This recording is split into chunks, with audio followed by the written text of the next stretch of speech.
And I'm excited to welcome to the program New York Times best-selling author Steve Barry. Steve, thanks for stopping on, man. And you crank out books like it's next week, man. How does that happen? You know what I mean? It It just just seems like it. I just wake up one morning and there's a book waiting for me, a whole manuscript there. I guess little elves do it at night for me, or I don't really know. It takes a year to do it. It's a lot of work, and but if you plan and you're scheduled, you can get it done.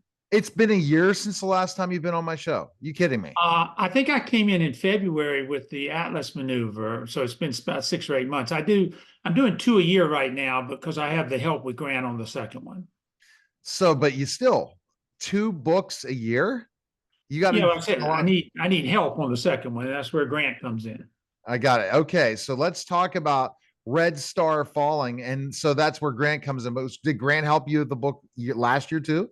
Yeah, he did The Ninth Man, and then we're doing three Luke Daniels books together, and then I do the Cotton Malone stuff all by myself, so it's all mine. This is the second in the Luke Daniels series. It's a really good story that deals with something from Russia, something I've been wanting to explore for a long time. The Lost Library of Ivan the Terrible is one thing that's in there. Wow. And that's a legendary collection of manuscripts that disappeared in the 16th century. It's never been seen since. And then there's a persistent legend that the Soviets launched a nuclear weapon into orbit sometime in the late 1980s, early 1990s. You read about it where there's talk of it. Nobody knows if that's true or false. But it occurred to me, what happens if it was true? And there is a nuke up there floating around. What would you do with it? What could happen with it? So Luke Daniels, my character, gets caught up in an adventure that takes him all through Russia, where he has to find the lost library and he has to stop Red Star from falling. Wow. Okay, so that's quite an intriguing thing. You want to know my background? I have an undergrad in history, but part of my history was studying Russian history a lot. So I Hmm. got the opportunity to really study Russia and Russian history. It's so intriguing, isn't it? Very much so. Particularly Ivan the Fourth, who's now known to us as Ivan the Terrible. He was the first man to ever call himself the Tsar of all Russia. And he was quite an individual, but he was a very learned man, and he collected these books, and these famed manuscripts have been gone for a long, long time. So I wondered what would happen if you found them, and what would happen if one of them becomes the key to everything. Wow. Okay. So let's jump into Russian history. What do you think happens with these empires? And where they're especially when it's like a dictatorship, an oligarchy, where you run into specifically enough, how do these civilizations last? Well, in Russia, they can last a long, long time because of all the places on Earth, totalitarianism works the easiest in Russia. The Russians have been dominated for 900 years. The Tartars first, the Mongols, then the Czars came along, and then the communists came along. They've been dominated completely since about the 11th century. So they're very used to that. Democracy is a very strange foreign concept to a Russian. So if it's going to work anywhere, it'll work there. But as we've seen, these regimes last maybe 70, 80 years in modern time. It did anyway. The czars a little bit longer. They went to about 500 years as they lasted. So you know today that's a really tough form of government, but in Russia it's a very familiar and easily adapted form of government.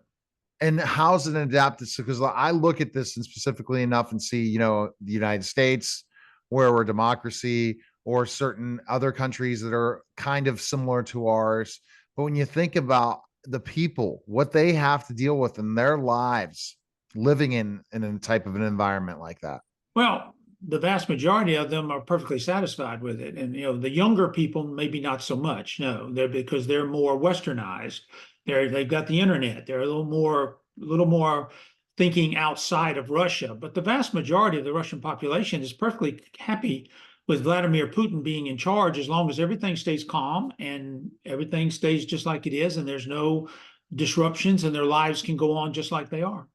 Putin kind of, in so many ways, Steve, kind of, in my opinion, he basically kind of went from, just, hey, this is more of a democracy in Russia, to changing so quickly to where he is today, and surprised the world in so many aspects, right? Oh, By yeah, yeah, I think he had it in his mind all along to seize power and to keep power as long as he could, because he recognized what we just said, that Russians like that. Russians admire that. They respect that. We have a Putin-like character in the novel in Konstantin Franco, and we have a little bit of Putin into Franco. This novel, though, is not about a nuke going around the earth and falling on Washington, D.C., or terrorists or anything like that. There's a twist to this novel. There's a twist to that nuke being in orbit up there. And it's a surprise to the reader. And it should come as a shock when the reader gets there. The reason why it'll come as a shock is we didn't foreshadow it. We didn't hint to it. We didn't even think of it till we got there. So, it was a surprise to us to come up with it. So there is a twist to this novel that should catch the reader off guard. Are you surprised there's still a war with the Ukraine this many years Well, they later? can. Yeah. I mean, well, I shouldn't say I'm surprised that it's gone on this long, because I think they're a paper tiger to start with. I think, yeah, yes, they have nukes, and yes, they're very threatening. There's no question. But as far as being able to wage an effective ground war, they're not in our league. No. So it's so surprised. So when do you think this war will end? That's a good question. I mean, it could go on indefinitely, because neither side's going to quit. Neither If side's. you had a change of administration in the United States, do you think they would look to end the war? I think it would be I would hope not. I would hope they would not take, and do such a thing, because that would mean the end of Ukraine and the end of the people there. They would be completely overrun immediately. So that would be unfortunate to see. Wow, because that's the big thing, is they're fighting for it and what they're going through. And I think that people need to read these books to understand that what we have as a country, right, Steve, compared to other places. Oh yeah, And it's the greatest country in the world as far as I'm concerned. This book will give you, though, a pretty good feel of Russia, because we go all over Russia, and we go to places in Russia that I'm sure the readers never heard of before, because there's a couple of them I had never heard of before. And really, yeah, Russia's a very diverse place, and we found some very interesting locales to set this novel in. how much bigger is Russia than the United States, size Twice, wise? twice, Twice. So twice. if Russia's twice the size of the United States, why the heck haven't they just crushed the Ukraine, which is so small? Because they have, of course, now population wise, now they don't, the population isn't twice the United States. They can't. They don't have the capability to do it. Now, I guess they could if they went in there with an all out attack and obliterated the country, but uh, I don't think they can. I don't think they want to do that. I don't think anybody wants to do that. But I just don't think they've got the capability to go in there and win this thing the way we would have probably handled it and got it done. So, Steve, would you go to Russia right now if you're invited? Probably not. No, that's not a place to go. They're looking for hostages right now, so I don't think that's a. I don't want to be a hostage. Maybe are you going to send a book to Putin? That's the thing, right? Send one. They are very much they are very very much looking. They keep a stable of hostages all the time so they can trade. Oh my So, goodness! So, that's why they take these. The basketball player, they took her because yeah, she's high I. profile. She's high profile. We've got her, and they kept her until they could make a deal for something they wanted. That's It's why they do it. so. Do you? I don't think anyone in the United States goes to Russia. But go It's figure. illegal, I think, right now. I wouldn't have thought this, right? You wouldn't have thought this. It just all happened overnight, and what you do. And so you're saying a new administration, don't go in and try to end the war. So there you go. I mean, it would be unfortunate after they come this far just to walk away and let that country be overrun. That would be a very, very bad mistake, particularly for the wrong reasons, for the reasons saying, well, because the Democrats or Biden supported the war, we're not going to support the war, or you won't give us this, so we're not going to give you that. That's a terrible reason for millions of people to be, put into grave jeopardy. So hopefully we won't get there. So think about, Grant and how you've been writing with him. Tell us that process. You talked a little bit about it last year when we were talking about. Yeah, I come up with the idea for the novel, and I give Grant the idea, the basic idea. I came up with the library and the Red Star, in orbit, Russia, all these. I come up with the elements, and I give it to him, and then he throws in some stuff, and together we formulate a plot. He then takes that and writes a first draft from the novel. And we go over how that draft should be, but he's not bound by that. He can pretty much do whatever he wants to. And I tell him to write the book, just write the book. Don't worry about trying to write like me. Don't try to worry about getting everything with Luke correct. Just write it. Then when he's done, he gives me the manuscript. And I take about 6 to 8 weeks and I rewrite the manuscript, and I rewrite it and I put it into my voice and I fix all the characterization so it's consistent with my other books. And that's how we get a novel. So it's truly a cooperative and a joint effort. And then how important are your editors? This is something, as I've worked with a lot of self-published authors, and I have a self-publishing company that I do as well. And what do you think about how important is the editing team and everyone that's part of it, the cover, all of it? It's so important in the Oh, book. you need everybody at a publishing house. You have to have your editor, you have to have the copy editor, very important copy editor, the editor. You have to have your publicist, you have to have your marketing people, you have to have production that puts the book in, makes it look like a book, the cover artist who takes your ideas for the cover. It's totally a team effort. The whole thing's there's no I here. It's all team. So which tips would you give to self-published authors that want to try to sell books? This is an interesting point, right? Because you have everything in place when it comes to your novels and getting them out. Well, the great part is they can hire all of this. All of this exists out there. There are copy editors, there are cover artists, there are all these people are out there. You can hire these services. Now, are they good or bad? I don't know, but there are good editors out there you can hire. There are good copy artists, copy editors out there you can hire. It's expensive though. I mean, the point is you got to spend a lot of money. And if you go, you Spend got a to lot of money to make a lot of money. That's the bottom line. you And really have to do it, and you have to spend the money. Unfortunately, today, most self-published books, they do not spend the money on that stuff, and their books really are not, they're not really ready to be published, but they are published anyway. did you ever self-publish, Steve? I've forgotten our conversation. No, Never, never, no. never. But you worked really hard. It didn't exist when I was breaking in.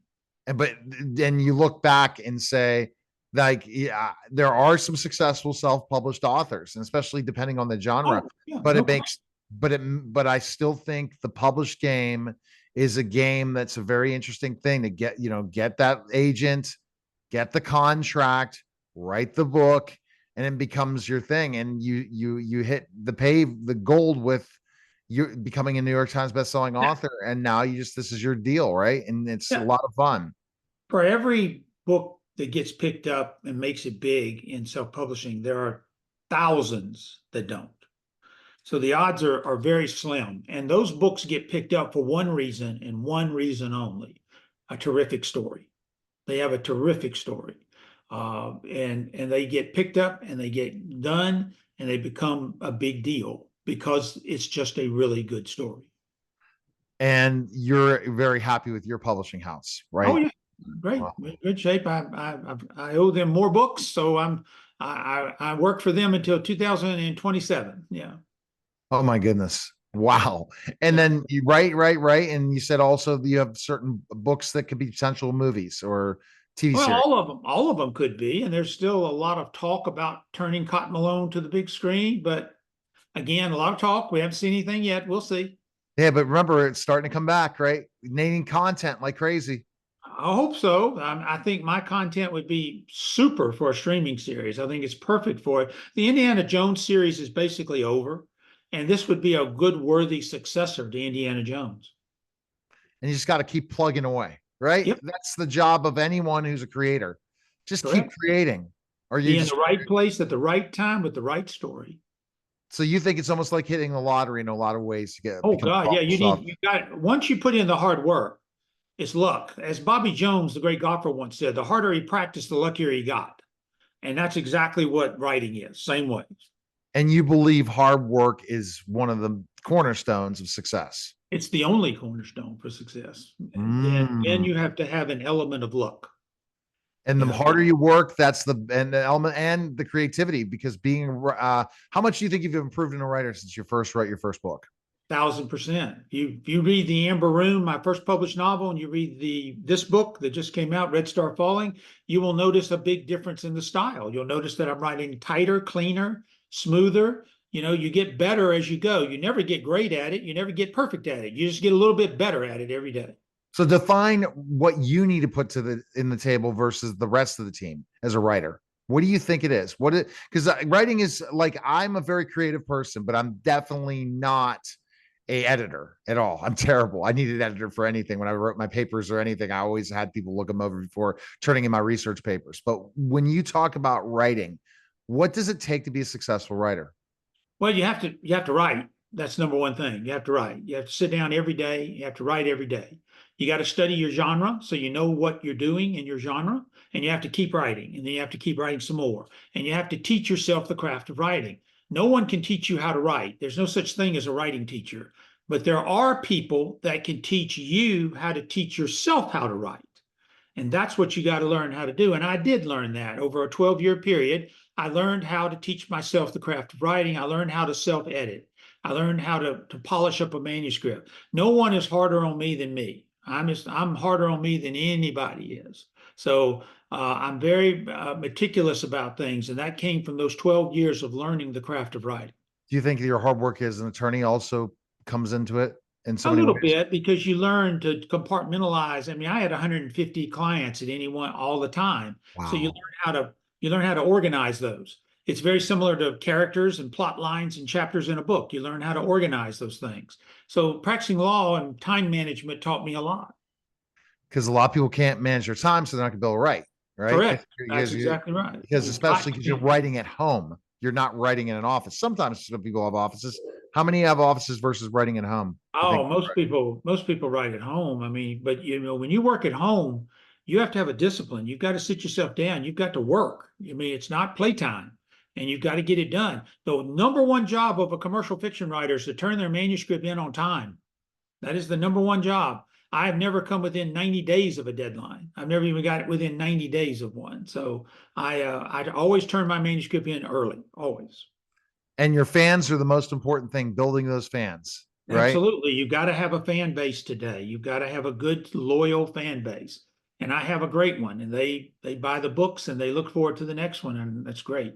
Your creativity is amazing. Definitely best place people can find information. The book is now available on Amazon and all fine art bookstores. It started June 11th. It dropped, and June 11th, that's right. best place people can go. Where do you Oh, want? you can go to my website, steveberry.org. Everything's there. The book is now out in stores in all formats. So check out Red Star Falling.